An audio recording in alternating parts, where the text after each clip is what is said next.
Arkadaşlar selam. Acayip bir yerdeyim. Çok acayip, çok güzel bir yerdeyim. Yılmaz'dayız. Yılmaz merhaba. Merhabalar. Bu arada. Nasılsın? Teşekkürler, siz nasılsınız? İyidir vallahi. Yılmaz davet etti. Samsun'a kadar geldik. Niçin geldik biliyor musunuz? Çok güzel şeyler için geldik.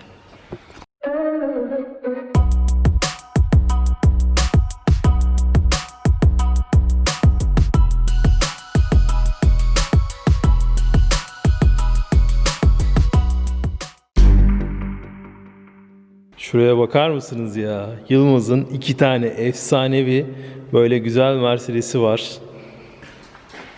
Birisi W111 220 S diye geçiyor. Birisi de İlyas Salman'ın Sarı Mercedes filmini izleyenleriniz hemen hatırlayacaktır. 116 kasa 280 S, ikisini de gelin bir detaylıca inceleyelim. Bence önce bu arkadaştan başlayalım. Eğer ki iki farklı bölüm halinde olursa diğerinin videosunda linkini bu video içerisine bırakırız. Haydi gelin teste hemen çıkalım.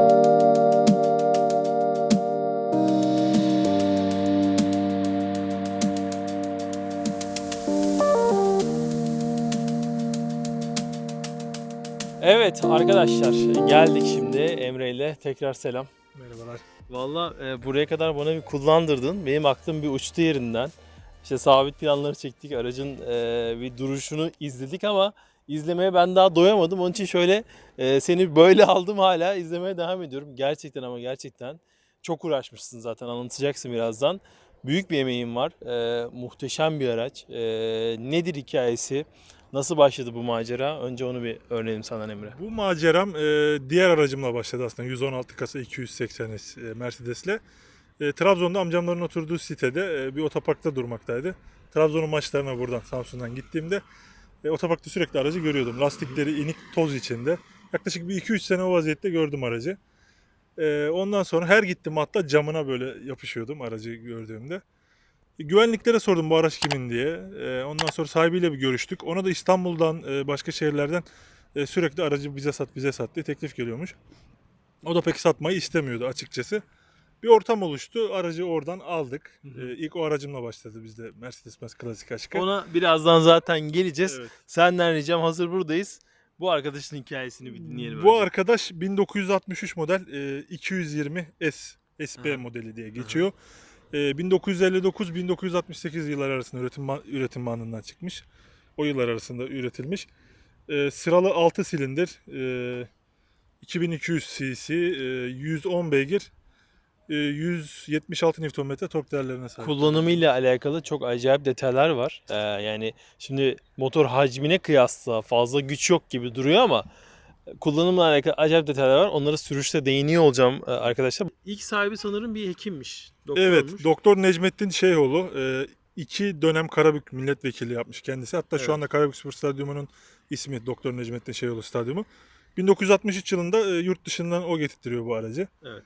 Daha sonra bir abimize geçiyor. O pek bakamıyor araca. Bakamadığı için de satmayı düşünüyor. Ama çok böyle bakamayacak arkadaşlara vermek istemiyor açıkçası. Evet. Baksan sen bakarsın dedi benim öbür aracımı gördükten sonra. Bana verdi aracı. İşte aracın tamponları, farları, yürür aksamları, işte iç döşemeleri olsun, jant kapaklarına kadar, şaftı, diferansiyeli, aklınıza ne gelirse her şey yenilendi bu aracın. Vay be. Yani parçaları bulma süreci sanıyorum ki biraz uzun sürmüştür. Evet, biraz sıkıntılı oldu. Yaklaşık 1-1,5 seneye buldu parçaları temin etmek. Hep yurt dışından temin oldu. Hı hı. Türkiye'de zaten herhalde duyduğum kadar bir 14-15 tane kadar var bu araçtan. Hı hı. Dolayısıyla parçası da bulunmuyor tabii ki. Yurt dışından nereden mesela getirdin Emre? Yurt dışında Almanya'da bulunuyor bunun parçaları. İstanbul'dan klasik Mercedesçi arkadaşlarımız, abilerim sağ olsunlar. Oradan Almanya'daki parçacılardan temin ediyorlar bize. Parça maliyetlerini de insan şimdi böyle bir araba olunca O az konulara çok hiç girmeyin. az çok merak ediyor. Bunlarla da alakalı bize biraz bilgi verirsen seviniriz. Nedir mesela, farları sıfır aldım dedin. Farları sıfır Almanya'dan. olarak buldum. Yani aşağı yukarı 2500 euro civarında sadece farları. Farları. Hı. Yani maddiyatını pek şey yapmak istemiyorum açıkçası. Ama mesela bir yıldızı 300 euro falan o Evet, civarda. evet. Tabii maliyetli şeyler. Bulunmadığı için maliyetli şeyler, Evet, doğru. parçalar. Artık klasik yani bayağı Evet, bildiğin. antikaya geçiş Antikaya yapmış geçiş. artık. O şekilde farları değişti, tamponlar değişti dediğim gibi. İç döşeme yapıldı araca. Direksiyonlar işte tamirat gördü, boyandı. Arka tampon sıfır olarak geldi. Farlar aynı şekilde. Evet, evet. Bayağı bir elden geçirdik aracı. Bu aracın Mercedes tarafında da bazı ilkler barındırma durumu da var bu arada. Mesela şu arkadaki gördüğümüz kanat formu Amerikanları biraz çağrıştırıyor. Amerikan kanat da, Amerikan arka da hatta diye böyle bir lakabı bile varmış. Gergili emniyet kemerini ilk olarak bunda kullanmaya başlamışlar. Yani böyle ilkleri de kendi içinde barındırıyor. Bundan sonra çıkan, bunun yerine çıkan versiyonlar daha çok ülkemizde biliniyor. Biraz daha popüler, daha fazla görüyoruz trafikte ama bu hakikaten böyle hem önünden hem arkasından. Bu arada seninki Amerikan versiyonu olarak da geçiyor. Farlar Amerikan tipi olarak geçiyor. Evet. Yani bir tık daha bence güzel görünüyor. Çift daha şık farları görünüyor. bunlar. Mesela Alman versiyonlarında düz badem far deriz onlara böyle. Evet. Yukarıdan aşağı düz bir far Evet. şeklinde gelir. Önü Amerikan far şeklinde yaptık. Ne- Daha ne- hoş duruyor. Bakmalara doyamıyorsun. Bir de böyle klasik işte mafya filmleri vesaire vardır. Çok popüler olmuş. O gibi kült filmlerin direkt başrol oyuncusu olur bu. Evet. Türkiye'deki dizilerine direkt başrol oyuncusu olur. Bu yönde de sana teklifler geliyormuş sanırım. Oyunculardan da, ünlülerden de. Evet, birkaç Bayağı menajer, talibi varmış. İsmini vermeyelim. Evet, menajerleri aracılığıyla birkaç sefer aracımızı istediler bizden. Evet, evet. Bayağı bilindik isimlerden ama tabii ki satmayı düşünmüyoruz. Aynen. Hatta belki ilerleyen yıllarda Değişik sürprizleri olacak. değişik sürprizler olabilir. Hatta bir garaj hazırlığındayız. Güzel Evet. bir garaj. Mercedes. Samsun'da arkadaşlar Emre böyle bir hazırlıkta olursa umarız ona da çekime geliriz yani. İnşallah, bekleriz. Şimdi konuş bitmez bu tasarım, bu güzellik. Ufaktan da istersen bir içine geçelim, içini de görelim. Geçelim. Evet Emre, içeriye de geçtik. Burada da büyük olay var. Yani buradan da nereden başlayayım, nasıl anlatayım gerçekten bilmiyorum. Şu göstergeyi gördüğüm an ben ilk senin paylaşımlarından gördüm zaten. Büyük hayranlık duydum. Adamlar o zamandan yani 60'lardan bahsediyoruz işte. Dediğin gibi 59'larda çıkmış. O zamanlardan geleceği görmüş. Günümüzdeki tabletler gibi. Evet, tablet Böyle falan. konumu, işte yerleşimi, dik olması vesaire. Hem eski ama bir taraftan da böyle o retro hissiyatını da bence harika veren bir kokpiti var. Eski olup da çok güzel olan şeylerden birisi bence deyince aklıma ilk gelenlerden birisi senin araban olacak. Gerçekten muazzam yani. Hakikaten o dönemin zaten tasarımları da çok güzeldi. Ve Mercedes de o dönemde üzerine düşeni yapmış. Harika bir şey ortaya çıkarmış. Yani günümüzdeki modelleri bu kadar estetik mi tartışılır? Yani bunu böyle gerçekten sanatla uğraşan bir insanın yorumlamasını çok isterim yani. Bununla alakalı yorumlarını dile getirmesini isterim. Baksana detaylara yani şurada kullandıkları deriler, şurada kullanılan ahşaplar, ne bileyim buradaki halılar yani tüm detaylarına bayağı büyük bir özen gösterilmiş. Şu direksiyon zaten başlı başına bir olay. Sen ne diyorsun içiyle alakalı? Şu ara kısım bomboş bak. Evet. Yani günümüz otomobillerinde bile buralar dop dolu ve benim buradan atıyorum senin yanına geçmen çok kolay. Yanına geçmemin ötesinde acayip bir ferahlık hissi veriyor bu detay. Bunun sebebi de vitesin konumu. Vites çok acayip bir yerde. Günümüz Mercedeslerinde de burada bu arada. Evet, joystick, Ama joystick sistemi. kullanım olarak tabii ki çok daha farklı Farklı. ve daha pratik. Ama buna da bir alıştın mı tadına doyamıyorsun. Tabii, evet. Koldan manuel bu arada. Yani Dört ileri koldan koldan manuel otomatik vitesi gibi sahip. anlaşılabilir ama koldan manuel olarak Hı hı. değiştiriyorsun. Kullanımı çok acayip. Ona zaten sürüşte birazdan değiniriz. Hı hı. İçinde ekstra olarak yaptığın şeyler nelerdir? Nelere? İçinin döşeme olarak taban halıları olsun, koltuk döşemeleri olsun, tavan döşemeleri yapıldı. Direksiyonda birkaç çatlaklar mevcut. Direksiyonumuz tamirattan geçti.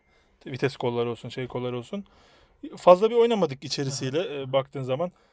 Teybi sadece radyo çektiği için Aha. günümüz şarkılarını dinleyebilmek adına Evet. burada güncel bir teybi koyduk.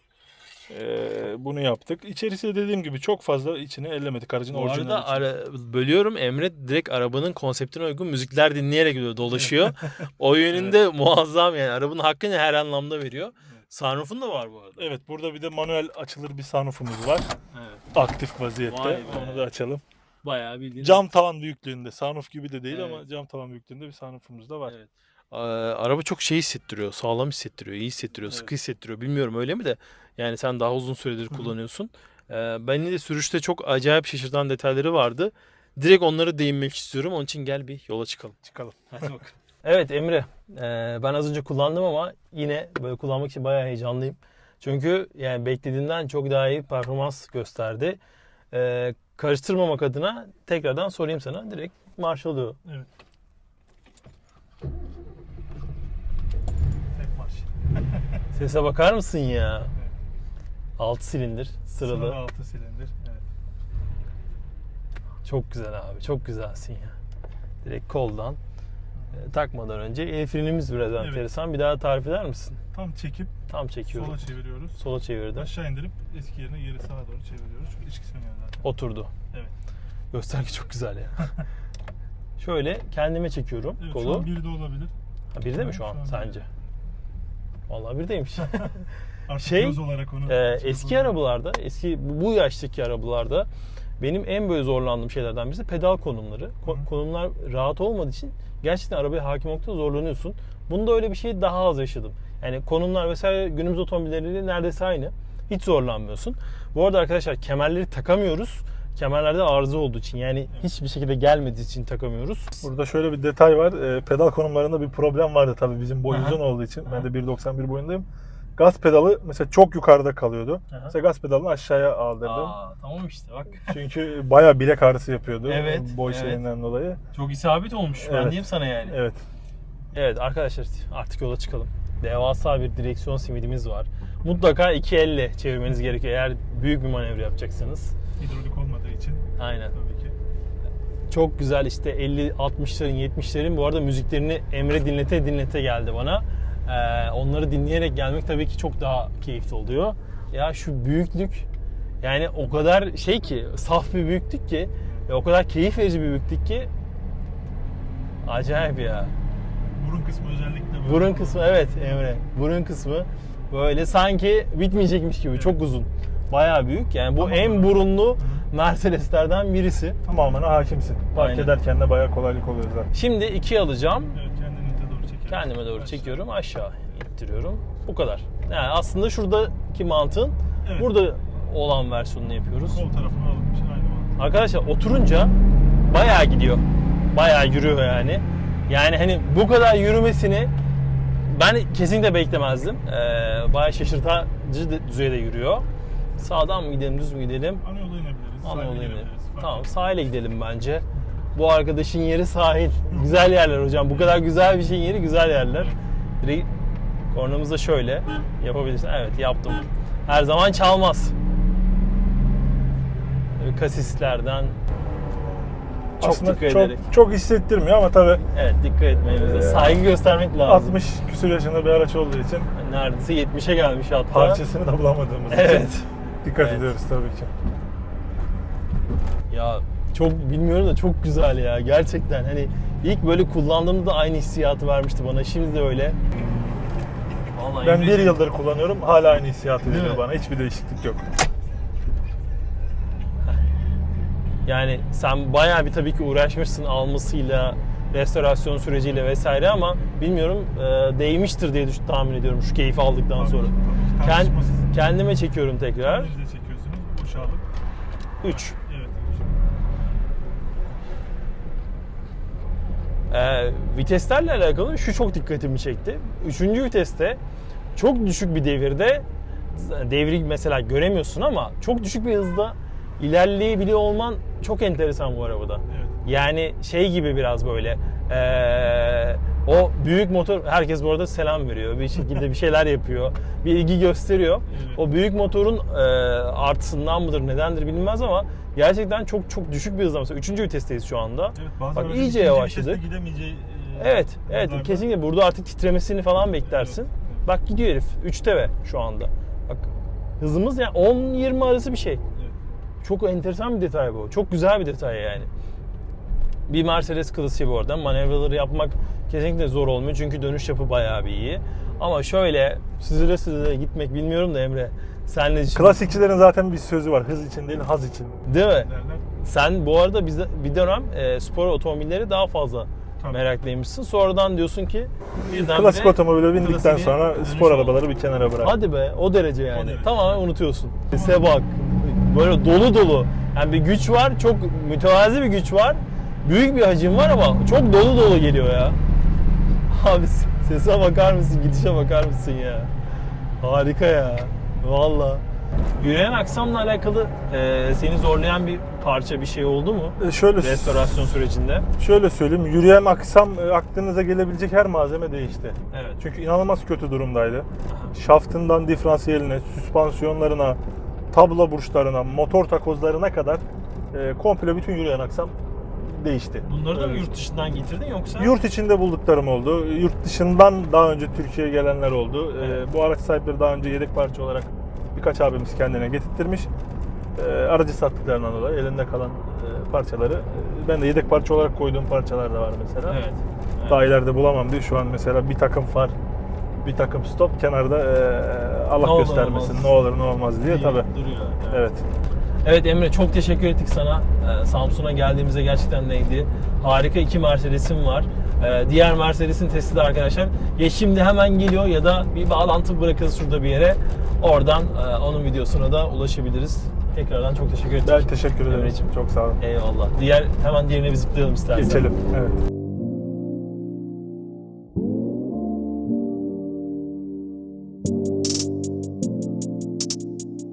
Selam tekrar arkadaşlar. Dediğimiz gibi bu sefer de 280S'nin testini yapacağız. Onu inceleyeceğiz Emre ile beraber. Evet Emre, ne diyorsun? Evet, aracımız 77 model 280 S-Class W116 kasa kodlu. Evet. İlyas Salman'ın sarı Meşhur Mercedes sarı Mercedes filminden de filminden tanıdığımız araç. tanıdığınız bir araç. Sıralı 6 silindir bir motora sahip. 160 beygir, 223 Nm tork değerinde. Bunun ayrıca bir özelliği... İlk arabanmış bu arada. Yani evet. ondan önce almışsın. Evet, diğer araçtan önce aldığım bir araç bu. Rahmetli Ali Osman Ulusoy'un aracı. Ulusoy. Bu. 77 senesinde Mercedes-Benz bu otomobili kendisine hediye olarak gönderiyor. Vay be. Ve bu aracın ayrıca bir özelliği, bunlar 3 ileri otomatik vites olarak geliyor Türkiye. Bu araçta 4 ileri şanzıman var. Vay be, süper. 4 ileri otomatik bir şanzımanla geliyor bu araç. O şekilde aracımız. Teknik veriler nasıl? Teknik veriler 160 beygir, Aha. 223 Nm tork değerine sahip Motor aracımızda. Motor hacmi 2800 cc. 2800 yani ismi o zamanlar direkt motorunu Oradan zaten geliyor. hacmini Evet. söylüyordu. 2800 cc'lik bir motor var. Senin için yani bu ikisi arasında nasıl farklar var? Yani hangisi daha özel mi diyeyim ya da hangisini daha çok seviyorsun mu diyeyim, artık nasıl dersen, soruyu nasıl algılamak istersen. 116'nın yeri bende farklı. Evet. Bir kere onu söyleyeyim. Kullanış açısından olsun, rahatlık açısından olsun. Aha. Günümüz S-Class'larına daha çok benzediği için ve rahat sürüş olduğu için bunun yeri bende başka. Evet.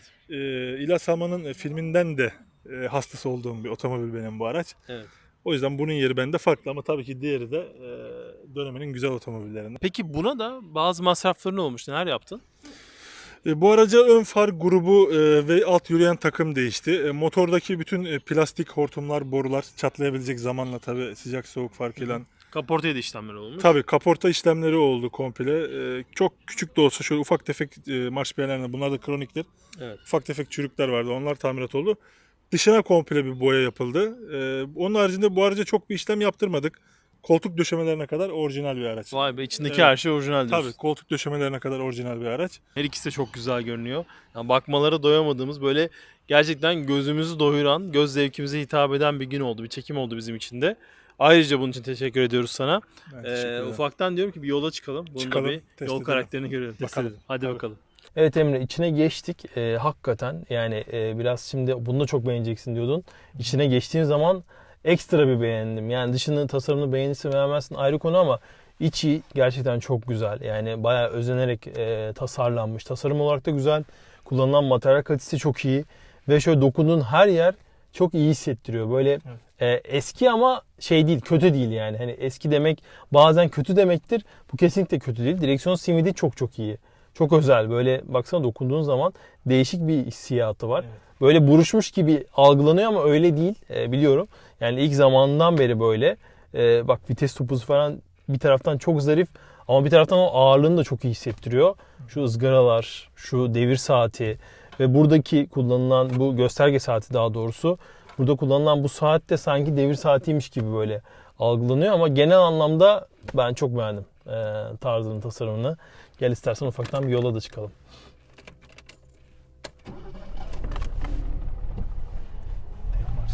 Tek marş aynen. Hafiften böyle bir titriyor.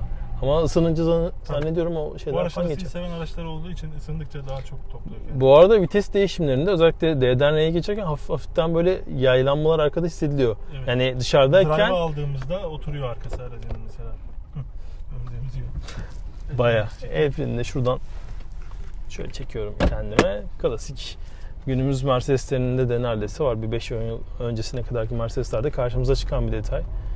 Ya bu da çok güzel be. Bunun yaylanması diğerine göre tabii daha Çok güzel. Hani süspansiyonları hiçbir o şey büyüklüğünü, yok. o heybetini de hissettirme şekli de çok güzel bu arada. Hani yaylanmasının ötesinde. Bu tam günümüz S-Class'larının özelliklerinde bir araç. Ya şimdi onu mesela öbürünü her gün kullanmak biraz yorucu olabilir ama bunu her gün kullan yani. Hani sıkıntısız kullanabilirsin bence. Ben günle vurmuyorum araçlarımı ama Evet. tabii dediğin gibi günlük kullanıma uygun bir araç. Evet, evet. Ben iki aracımı da yağmurda bile kullanmıyorum. Evet. Mesela yağmurlu havada bile çıkartmıyorum. Sen zaten yani çok özenerek bu restorasyonu yaptığın için ne kadar ikisini de sevdiğin çok belli. Evet. Onu söylemene bile gerek yok. 4 vites diyorsun ha? 4 ileri bu aracın özelliği. D var, S var burada, L Evet. modu var. Bunlarda Sport'u 60 km hıza kadar kullanabiliyoruz. 60 kilometrenin üstünde kullanılmıyor. Yeni araçlardaki gibi değil. Muhtemelen şeydir yani ilk 2 viteste falan kalır o zaman Evet, da 60 ise eğer. Çok keyifli ya.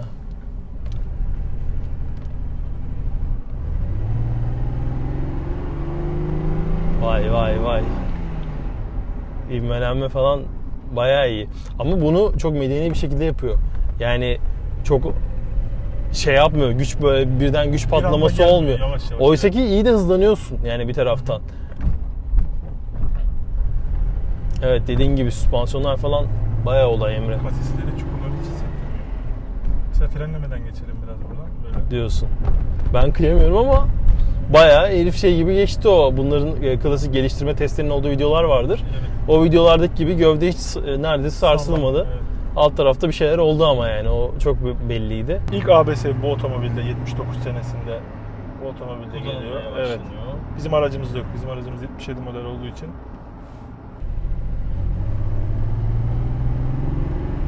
Tabi atmosferik olunca şöyle döşemeye yapıştırınca Aynen öyle. asıl potansiyeli gösteriyor. Of ya.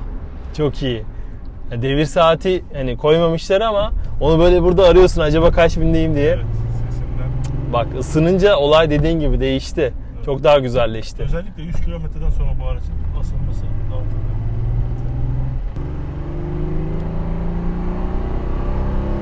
Sese bakar mısın ya? Vay vay vay. Ve hız yükseldikçe o aracın konforuyla alakalı daha net konfor durumunu daha net hissetmeye başlıyorsun. O hani hafif salınımlar vesaire tedirgin etmiyor. Keyif veriyor tam tersine. Bir de acayip güzel bir ses var ya motorda. Bilmiyorum bunun daha güçlü versiyonları da var. Herhalde onlarda çıldırırsın. Evet. Bir tık daha güçlüleri var. 450 selleri var. 450 Evet. sel modeli. Evet. 6.9 cc onlar. Tabii Amerika'da mevcut. Türkiye'de bir iki tane varmış ama bildiğim kadarıyla. Evet. Emre'cim Samsun'da bize harika bir gün yaşattın. 2 özel Mercedes'ini kullandık. Büyük keyif de aldık. Arkadaşlar bizim bahsetmediğimiz sizlerin merak ettiği noktalar olabilir. Olursa sorularınızı altta mutlaka bekliyoruz. Bu otomobillerle alakalı anılarınız olabilir. Onları da bekliyoruz yorum kısmına. Bu gibi böyle sorularınızı, bu gibi yorumlarınızı mutlaka bekliyoruz. Tekrardan Emre teşekkür ettik Ben sana. teşekkür ederim. Ayağınıza Vallahi sağlık. eyvallah eyvallah çok sağ ol. Çok keyifli bir gün geçirdik Samsun'da sayende. Görüşürüz.